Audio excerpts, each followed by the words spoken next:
Kamu lala. Ari. Ay, halas. Ano sakar? Check ang pulos, ha? Check ang pulos. Badan check ang pulo siguro.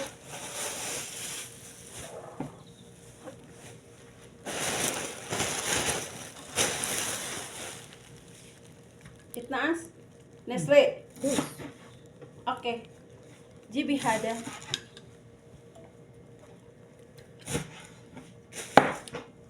Masran sa? Ngayon mo, kalamhada Nestle tabinoba. Hada ba edhagta hagpanda?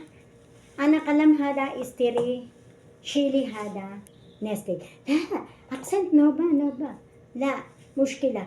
La, hada, mali mushkila mo. Kalam kita. Oh, syukti mushkila. Hada kas barang ka? Yes. Abo. Abo. Ana fi indi. Na ana so wiha. Ay, busy.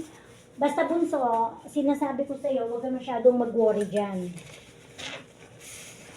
Maniwala ka sa akin. Iba akong makaramdam. Kasi sa nakita ko, pagaling na yan eh. Huwag mo na siyang hihilutin para hindi malamog, ha? Huwag mo na siyang laging hihilutin para hindi malamog. Okay? Oo, wag na. Kasi, malalamog lang yan. Pag malamog yan, mamumroblema ka pa. Sabihin mo, masakit. Hindi mo alam kaya sumakit, kaya hilot, nalamog. Ganun. Kasi labang hago pa hina. Mapit. Ha? Ano, sis?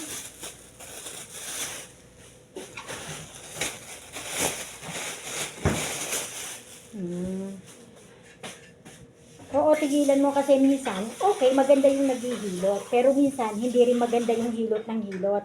Kasi nalalamog. Pag nalamog, sasakit. Ngayon, pagka siya sumakit, ugat niya ang sasakit niyan. Yung ugat ang mananakit. Baka nga kaya yan masakit yung, kaya nga may namamaga dyan gawa nung ukad ugat, ikaw ba naman mayat maya pag wala kang ginagawa, hihilutin mo. Di natural siyang malamog.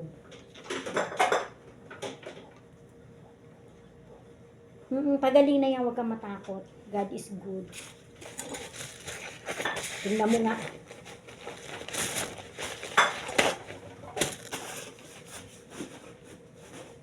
Oo, yun na nga. Yun ang sinasabi ko nga sa'yo, Keloy. Oo, yun ang sinasabi ko sa'yo. Kasi nga, nung ipinakita mo sa akin, tinitigan ko. Ay, pagaling na to. Tuyo na. Tuyo na siya, sis. Tuyo na yan. Oo. Yung ugat, yung ugat na lang ang namamaga-maga niyan. Ganun yan.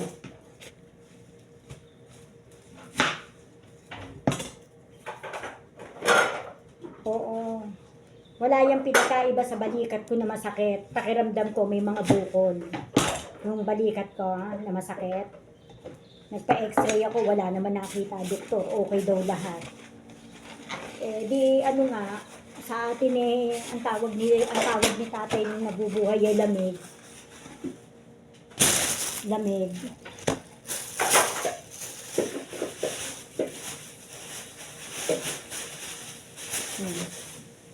Oo. Mm-mm. Mm-mm. Mm. Mm-mm. Mm-mm. Mm-mm.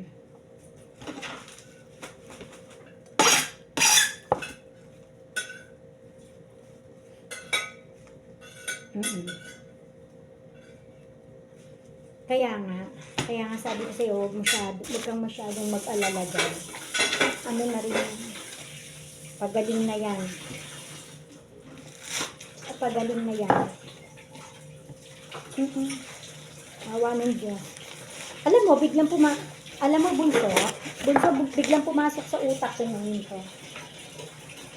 Pumasok sa utak ko to, bigla ako naging Madam Aurin. Sis, sis. Hindi, ngayon. Ngayon, sis, iba yung nararamdaman ko ngayon. Iba yung Madam Auring ko. Iba yung Madam Auring ko ngayon. Hindi, bunso, iba ngayon ng Madam Auring ko. Iba yung Madam